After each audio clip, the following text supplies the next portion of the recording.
আবু সুফিয়ান, আপনি জানতে চেয়েছেন মৃত্যু ভয় থেকে বাঁচার কোনো আমল যদি বলতেন, ডিপ্রেশন থেকে মুক্তির উপায় কি ভাই? আবু সুফিয়ান, আল্লাহ রাব্বুল আলামিন মানুষের হায়াতকে নির্দিষ্ট করে দিয়েছেন এবং প্রত্যেকে যার যার সেই সীমানা পর্যন্ত যাবেই। বিধায় অযাচিত কোনো মৃত্যুর ভয় থেকে বাঁচার জন্য আমরা সাবধানতা অবলম্বন করব, কিন্তু আমাদের বিশ্বাস থাকবে যে আল্লাহ রাব্বুল আলামিন আমাদেরকে হায়াত শেষ করার আগ পর্যন্ত 1 সেকেন্ড বাকি থাকতেও আমাদের মৃত্যু হবে না। বিধায় নিজেকে সে সমস্ত আয়াতগুলোর প্রতি সেগুলোর বিশ্বাস নিজের মধ্যে বাড়াতে হবে, বদ্ধমূল করতে হবে, সেগুলো বিশেষ করে পাঠ করতে হবে। ইনশাআল্লাহ বিদিনের মাধ্যমে আশা করা যায় নিজের মধ্যে মৃত্যু ভয় কমবে।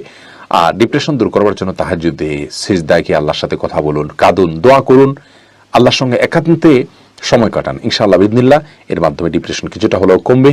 এবং কোনো দক্ষ আলেম এবং দিনদার, আল্লাহর সাথে ভালো সম্পর্ক রাখেন, মুত্তাকি পরহেজগার এরকম নেককার মানুষের সান্নিধ্যে যান, তার সঙ্গে একান্তে কথা বলেন, ইনশাআল্লাহ বিদিনিল্লাহ আপনি ডিপ্রেশন দেখবেন অনেকখানি কমে যাবে।